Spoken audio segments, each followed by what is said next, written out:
Welcome to VinSchool's video training on the faculty meeting. This training is developed with the aim of elucidating the theoretical models behind the purpose and structure of successful faculty meetings and providing research-based tips on how to organize effective faculty meetings in schools. This video is video 1 in the training series on faculty meetings. The first video will go over the general introduction to faculty meetings, and the next videos, video 2, 3, and 4, will cover the core topics for faculty meetings at VinSchool, with video 2 focusing on unpacking the curriculum, video 3 focusing on instructional materials, practices, and methods, and finally, video 4 covering formative and summative assessment. More specifically, by the end of the training, teachers will be able to first define what a faculty meeting is and what its purpose and structure are. Second, explain why faculty meetings are important to conduct in a school environment, what are the benefits that they provide to teachers, school leadership, and students. Third, explain the required focus shift to ensure that faculty meetings are conducted efficiently and achieve their intended goals. Fourth, describe the core concepts, components, and characteristics that make up effective faculty meetings. Fifth, describe and explain contemporary approaches to organizing faculty meetings along with their strengths and limitations. And finally, apply this theoretical framework to real-world practice in order to organize effective faculty meetings following modern approaches. The training is divided into 5 key sections corresponding to the objectives above. Let's start with the first section, the definition of the faculty meeting. Simply defined, a faculty meeting is a meeting of the teachers, department heads, school managers, or any others directly involved with the teaching program of a school. The content of the meetings should involve topics pertaining to the faculty as a whole instead of individual issues.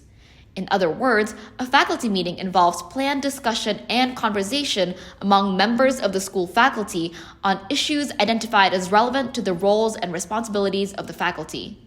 The end goal of a faculty meeting should always be educational growth, increasing the capacities of teachers and school leaders and the school's operations to enhance student learning. Faculty meetings achieve this end through 3 key methods: collaborative learning, such as researching new pedagogical methods or curricula; collaborative problem solving, like dissecting lesson plans together or doing a demo class; and strategizing the next steps towards reaching a shared school goal. In the second section, we will go over the significance of faculty meetings. According to an article from 1998 by Hargreaves and Fullen, time invested in teachers' learning, if integrated with the development of a collaborative culture, is time that ultimately pays off for students' learning. Productive faculty meetings provide a range of benefits that help set schools up for present and future success, including cultivating fresh ideas to augment instruction, developing teachers' skills, promoting faculty morale, increasing communication between faculty members, fostering a strong collaborative culture in the school, and finally, creating better cross-team alignment between different groups of the school community. Let's move on to the next section, what the focus of faculty meetings should be. Oftentimes, faculty meetings are conducted according to the pressure box model. As described by the Institute for Public School Initiatives, in the pressure box model, external pressures to increase student achievement from system leaders or state or province offices and broader mandates combine with internal expectation from school leaders to prevent the ideal conditions for faculty meetings from being realized. In this environment dominated by hierarchical chains of command and pressure on achieving high performance in less time, expectations and mandates from higher-ups outweigh the most important purposes of faculty meetings: supporting teacher development and student learning. This situation delineates a system where communication is more about do this rather than let's determine and demonstrate how to. With increased pressure on accountability and processes, one-directional communication channels, and the lack of clear feedback loops, teachers whose schools implement the pressure box model reported numerous obstacles to their engagement. Mandates presented resulted in participants feeling time was wasted, and irrelevant information resulted in negative attitudes and actions, such as faculty and staff not wanting to be present, talking to other people, discouraging others from asking questions, or focusing on going home. What is needed instead to enable effective and valuable faculty meetings is a focus shift towards the participant-centered learning environment model. At first glance, the two models may appear similar in terms of overall structure, but there are several key changes that make all the difference in bolstering the success of faculty meetings. Instead of inundating teachers with top-down mandates, the participant-centered learning environment model focuses instead on encouraging teachers to take ownership of their instruction and fosters an inclusive, participatory environment in which teacher empowerment goes hand in hand with accountability. This model connects the entire school system through open lines of communication and feedback and allows teachers to have deep vertical conversations about ensuring instructional alignment and understanding what students really need. Teachers in this model accept that mandates will always exist, but they are able to incorporate them into improving the two fundamental goals of teacher development and student learning. It is highly encouraged that campuses work on shifting the focus of faculty meetings from the pressure box model towards the participant-centered learning environment model in order to better balance system expectations, increase principal awareness, and ensure that faculty and staff voices are being heard. In terms of the content of faculty meetings, in order to concentrate on effective learning and teaching, there are 3 recommended topics that schools should conduct the majority of faculty meetings on. The first being unpacking the curriculum, the second being discussing instructional materials, practices, and methods, and finally, designing and carrying out formative and summative assessments. These 3 topics will be explained in more depth in the upcoming series of training videos. Now that we have established what the focus of faculty meetings should be, let's discuss the key factors contributing to effective faculty meetings. We will first start off with the 3 core concepts that serve as the foundation for any successful faculty meeting. The first concept, as we have mentioned previously, is purpose. It is imperative that all faculty meetings have specific and concrete purposes to guide the meeting and ensure clear participant alignment. Additionally, no matter what the individual objectives of each meeting is set out as, all faculty meeting objectives have to aim towards the core goal of educational growth. Short-term concerns such as administrative issues, parent complaints, student discipline might seem urgent, but it should never be turned into a habit of sacrificing core long-term educational objectives. Take faculty meetings as opportunities to place an emphasis on developing the teaching team, arming them with the knowledge and skills to educate more effectively. The second concept in effective faculty meetings is communication. Empowering faculty voices signals effective leadership and should result in better engagement and development. Without communication and feedback from faculty members, faculty meetings are likely to fall into the pressure box trap and stifle teachers' opinions. As such, faculty meetings should foster open communication by empowering the voices of faculty members and giving ample time for discussion to allow them to express their thoughts freely and respectfully. The third and final concept that makes up a successful faculty meeting is structure. To avoid rigid hierarchy and leverage the full advantages of the participant-centered learning environment model in faculty meetings, meeting facilitators and organizers should be creative when planning activities for a faculty meeting to create opportunities for movement, interaction, and discussion. Rigid, monotonous structure is a drag on meetings, so experimenting with new ways is encouraged.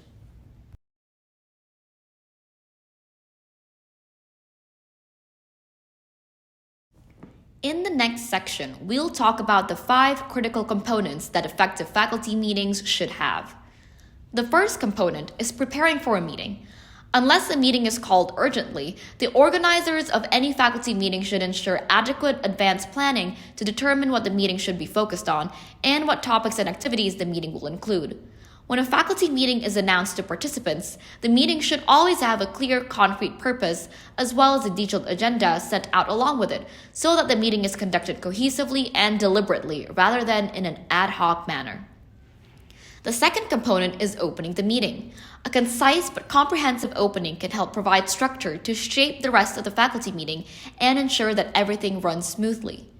During the opening, it is important to establish and together agree on ground rules and protocol for the meeting and identify meeting roles such as facilitator or note taker. Posing questions to attract attention and provoke thoughts is also a useful tool, not only at this stage but also during the meeting. The next component is conducting the meeting itself. While running a faculty meeting, teachers and school leaders should follow the meeting procedures that have been collectively agreed upon, as well as the timeline that has been set for the meeting to maintain a professional and punctual process. All the discussions should be geared towards achieving the expected outcomes and realizing the final products. The fourth component of an effective faculty meeting is closing the meeting. Beyond just summarizing what was discussed during the faculty meeting, organizers and facilitators should make sure to ask participants to complete an evaluation of the meeting and whether it was productive in achieving the set out purpose of the meeting.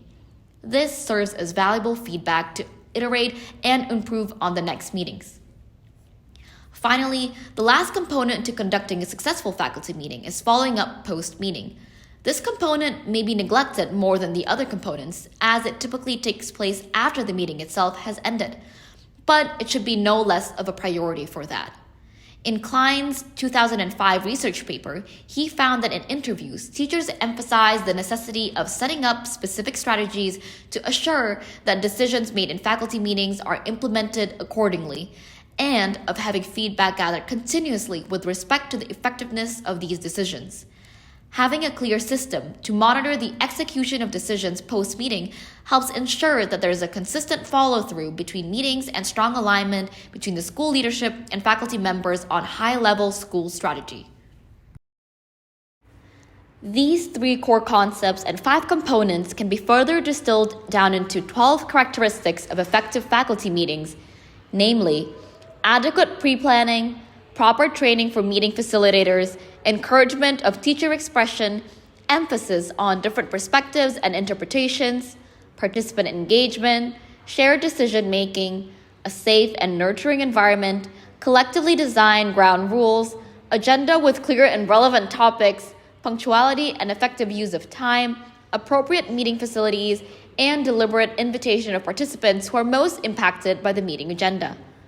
According to researchers, commitment to several of these features could aid in creating meetings that promote change or growth, reach clear outcomes, or assist in establishing collaborative relationships.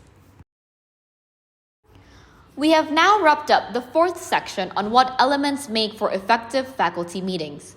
The final section in this training will concentrate on modern approaches to conducting faculty meetings productively. 4 approaches will be discussed in this video, specifically the micro-faculty meeting, the flipped faculty meeting, the EdCamp style faculty meeting, and the blended meeting. The first approach we will discuss is the micro-faculty meeting. In the micro-faculty meeting format, a school's faculty is divided into smaller groups, and the school leadership meets with these groups individually instead of organizing a whole faculty meeting. These meetings typically take place over the span of 2 days rather than in a 1 or 2 hour time slot. The micro-faculty meeting is particularly useful if you are working on a collaborative initiative or if you want to strengthen teachers' engagement in decision-making. This style of faculty meeting focuses on inclusivity and collaboration, which creates more opportunities for teachers to participate actively in discussions and voice their opinions compared to larger, more hierarchical group settings. It is also a good choice if school leadership has availability in their schedule and wants to provide more flexibility for teachers to select the most suitable time slots.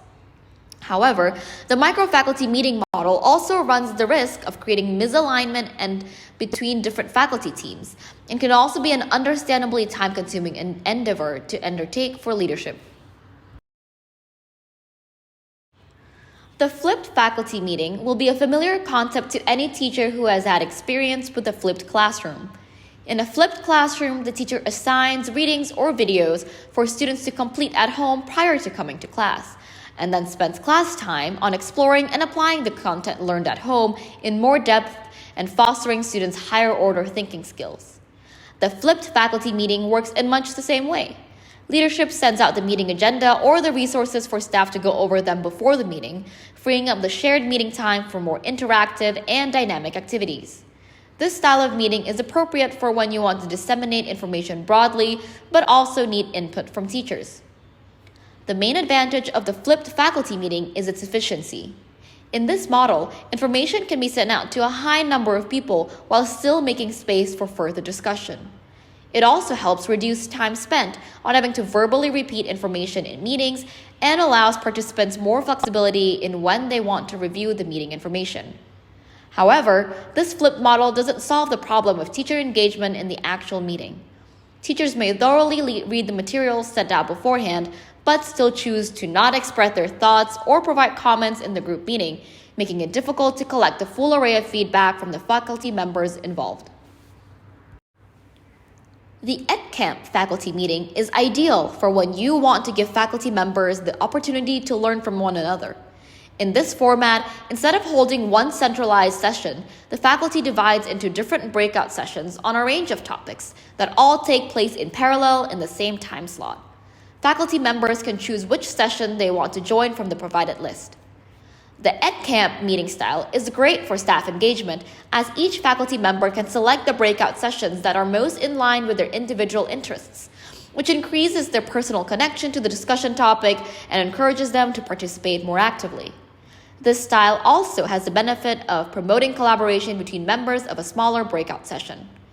However, the EdCamp format isn't the best at providing alignment and cohesion between groups. Topics may vary significantly between the sessions, and faculty members who choose one session are unlikely to catch up with the conversation that took place in another session. This meeting approach also doesn't have an inbuilt mechanism to communicate mandatory information or initiatives to all faculty members, but this can be remedied by incorporating elements from other meeting formats, such as the flipped faculty meeting.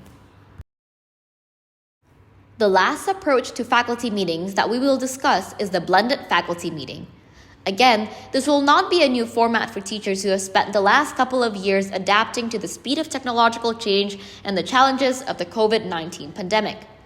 Similar to the blended classroom, the blended faculty meeting seeks to move some of the initial resources and pre-discussions from in-person to digital platforms, thereby utilizing group meeting time more efficiently. In this format, guiding questions and resources for the meeting are first disseminated ahead of time to participants. From these, faculty members can spend several days discussing these topics asynchronously on an online discussion forum or recording videos to express their opinions on the topics. After this, the meeting organizers take snippets from these videos and thread a discussion to create a highlight video that summarizes the most important information. The highlight video enables everyone, whether at the meeting or not, to learn from the conversations. Next, the meeting organizers will schedule meetings, either in the form of a video conference or face-to-face meetings. The list of meetings and their topics should be sent to teachers via a poll, and they will communicate their availability for the topics they have expressed their interest in, which means that it is not compulsory for teachers to attend all meetings scheduled. Also, teachers are encouraged to drop by any meeting even though they might not have signed up for it. As the blended faculty meeting allows for smaller, more personalized group discussions based on prior digital materials and discussions, it has the advantage of enhancing participants' engagement and collaboration in the meetings. It also allows for timing flexibility on the parts of participants. Conversely, this style of meeting can be very time-consuming for the organizers and facilitators to conduct all as separate discussion sessions. Additionally, the blended faculty meeting can create gaps in alignment between faculty members who attend different conversation sessions, making it difficult to get everyone on the same page. Here is the list of references that were used in the process of developing this training content. This is the end of the training. Thank you for listening.